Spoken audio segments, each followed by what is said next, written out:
नमस्कार बांधवांनो, आज आपण कोकणातील एक पवित्र तीर्थक्षेत्र म्हणून ओळखले जाणारे कुणकेश्वर याबद्दल सविस्तर माहिती जाणून घेणार आहोत। मी ओंकार गावडे आणि तुमचं ओंकारचे गजल या यूट्यूब चॅनलवरती सहर्ष स्वागत आहे। श्री क्षेत्र कुणकेश्वर कोकणातील एक पवित्र तीर्थक्षेत्र अति प्राचीन काळापासून येथील कणकेच्या राईमध्ये वास्तव्य करून असलेल्या शंभू महादेवांची ही भूमी। कणकेच्या वनात असलेल्या ईश्वर म्हणजेच कुणकेश्वर। कुणकेश्वर देवावरून गावाचे नाव सुद्धा कुणकेश्वर असेच प्रचलित झाले। सुमारे 11व्या शतकापासून प्रसिद्धीला आलेले हे स्थान म्हणजेच कोकणातील धार्मिक व ऐतिहासिक सौंदर्यांचा मुकुटनीचा म्हणावा लागेल। कुणकेश्वर मंदिरा इतकेच प्राचीन भव्य देवालय कोकणात इतर कुठेच नाही। पुणे, मुंबई, कोल्हापूर या शहरापासून देवगडहून अवघ्या 18 किलोमीटर अंतरावर कुणकेश्वर हे गाव आहे। एसटी थांबते तेथून अवघ्या 5 ते 7 मिनिटाच्या अंतरावर असलेल्या मंदिराचा कळस लक्ष वेधून घेणारा। ऐन किनाऱ्याशी असलेल्या उंचवट्यावर उभारलेल्या या मंदिराचा सागर तटाकडील भाग भक्कम बांधीव तटाने सुरक्षित राखला आहे। 8 ते 9 मीटर उंचीच्या या तटावर असणाऱ्या सपाट जागेवर मंदिर आहे। मंदिराचा परिसर 22 ते 24 मीटर उंचीचा मंदिर आहे। मंदिराचा परिसर तटाने परिवेष्टित तर आहे, पण खाली जांभ्या दगडाची फरशी आहे। अशा या कुणकेश्वर मंदिराचा इतिहास सुद्धा तितकाच प्राचीन, रोमांचकारी आणि रहस्यमयी सांगणारा आहे। या मंदिराची 2 दंतकथा सांगितल्या जातात। त्यातली पहिली दंतकथा आज आपण पाहणार आहोत। एका गरीब ब्राह्मणाची गाय दूध कमी देऊ लागली तेव्हा त्याने तिच्यावर लक्ष ठेवायला सुरुवात केली होती। कुणकेश्वर येथील शंभू महादेवांची पिंडी स्वयंभू असून पूर्वी ती कनक वृक्षाच्या घनदाट अरण्यात वेढलेली होती। ब्राह्मणाची गाय आपल्या मालकाला दूध न देता एका विवक्षित जागी जाऊन ती आपला पाना सोडत असायची। त्याने त्या गायीला बेदम जोराचा फटका मारण्याचा प्रयत्न केला, पण गाय निष्ठून पळाली व त्या प्रहराचा पाषाणावर आघात झाला आणि तेथून भळाभळा रक्त येऊ लागले। ते पाहून आश्चर्याने भयचकित झालेल्या ब्राह्मणाची त्या पाषाणावर श्रद्धा बसली। हे स्वयंभू शिवलिंग असल्याची खात्री झाली। त्यानंतर तो ब्राह्मण त्या पाषाणाला शरण गेला व तेव्हापासून तो नित्यनियमाने त्या पाषाणाची पूर्व अर्चा व दिवाबत्ती करू लागला। आजही या शिवलिंगावर या गावाचा खून दाखवला जातो। दुसरी एक दंतकथा अशी आहे। एक इराणी व्यापारी समुद्रातील वादळात सापडला। आगतिक बनलेल्या व्यापारी परमेश्वराची करुणा भावूक लागला। तेवढ्यात त्याला पूर्वेकडे शांतपणे तेवण्याचा दिव्याचा प्रकाश दिसू लागला। दिलासा देणाऱ्या त्या नंदादीपाला तो शरण गेला आणि या ठिकाणी मी खूप पैसा खर्चून जीर्णोद्धार करीन असं त्यानं मनोमन ठरवलं।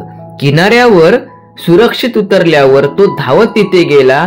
हिंदूचं हे छोटं मंदिर होतं। या शिवालयाचा त्याने जीर्णोद्धार केला। 3 वर्ष आणि द्रव्य खर्चून त्यानं हे काम पुरं केलं। देवाच्याच पायाशी जागा मिळावी म्हणून त्यानं शिखरावरून चढून उडी मारली व प्राणत्याग केला। त्या स्मारकाचं कुणकेश्वरच्या उत्तरेस आहे। हीच दंतकथा कुणकेश्वरचा इतिहास म्हणून अलीकडच्या काळापर्यंत सांगितली जात होती, परंतु जसजशी कुणकेश्वरची प्रसिद्धी वाढत गेली तशी अभ्यासाची दृष्टी येथील वाढत गेली। प्राचीन काळी जेव्हा मुसलमानी सत्ता हिंदूंना मुळासकट उचलण्यासाठी प्रयत्न करीत होत्या, त्या काळी एक मुस्लिम व्यक्तीकडून हिंदू मंदिर कसे काय उभारण्यात आले, त्यामुळे ही दंतकथा अभ्यासकांना खटकल्यासारखीच होती। त्यामुळे कुणकेश्वरच्या इतिहासाचा अधिकच चौकसपणे अभ्यास होऊ लागला। 1960च्या सुमारास शिवशाहीर बाबासाहेब पुरंदरे यांनी कुणकेश्वर मंदिरास भेट दिली।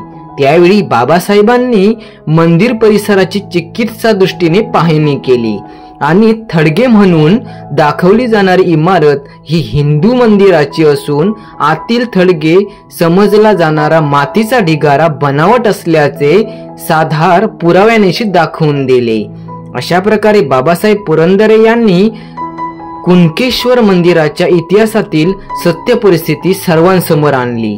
त्यानंतर कोकणातील गावराटी पुस्तकाचे लेखक श्याम धुरी तसेच साप्ताहिक अनोरेनीचे माजी संपादक रणजित हिर्लेकर या अभ्यासकांनी याविषयी संशोधन केले। कुणकेश्वर मंदिर हे अरब व्यापाराने बांधले नसून हे मंदिर कंदक, चालुक्य, राष्ट्रकूट, यादव यासारख्या हिंदू साम्राज्य काळातील आहे आणि थडगे समजले जाणारे वस्तू ही एक बाटवलेले शिव मंदिर आहे असा निष्कर्ष सर्वांनी मांडला आहे। अरब व्यापाराची कथा ही वारंवार आक्रमक करणाऱ्या मुसलमानी सरदाराच्या डोळ्यात धूळ फेकण्यासाठीच केलेली एक व्यूहरचना होती। मंदिराच्या रक्षणासाठी मुस्लिम व्यापाऱ्याने हे मंदिर बांधल्याचे कथानक मुद्दामच पसरवण्यात आले, पण तीच दंतकथा होऊन आपल्याला पुढे उभी आहे। पनवेल जवळच्या कणकेश्वर मंदिराच्या बांधकामाविषयी देखील कुणकेश्वर मंदिरासारखीच अरब व्यापाराची कथा सांगितली जाते। तसेच राजापूरच्या अंजनेश्वर मंदिराच्या बांधकामाविषयी देखील हीच कथा सांगितली जाते। अनेक ठिकाणी मंदिराच्या रक्षणासाठी अशी थडगी उभारली गेली आहेत। रामेश्वर मंदिराच्या सभामंडपालगत दीपमाळेच्या रांगेत असेच एक बनावट थडगी आहे। ही सर्व सुलतानी तडग्यांतून मंदिर वाचवण्यासाठी केलेली एक व्यवरचना होती। या मंदिराच्या जीर्णोद्धाराचे काम वेळोवेळी हिंदू राजांच्या काळात झालेले आहे, पण जुन्या कागदपत्रांच्या साहाय्याने निश्चित होणारा मंदिराचा जीर्णोद्धार हा शिवकाळातील आहे। छत्रपती शिवाजी महाराजांच्या काळात सुलतानी आक्रमणांचा उपद्रव पोचल्याने असंख्य मंदिराचा जीर्णोद्धार झालेला आहे। सुलतानी आक्रमणाने पिसलेल्या फारस शिवरायांच्या पराक्रमाने पुन्हा एक परिवर्तनाची लाट आली आणि मग आपले परममित्र परमप्रिय दैवतांची पुनर्स्थापना करण्याची ओढ या मातीत माणसांना होऊ लागली। कुणकेश्वर मंदिराचा झालेला जीर्णोद्धार हा या काळातील आहे। हा काळ शिवराज्याभिषेकानंतर आजपासून जवळजवळ 300 वर्षापूर्वीचा। छत्रपती शिवाजी महाराज हे प्रत्यक्ष कुणकेश्वर मंदिरातही येऊन गेलेले सांगितले जाते।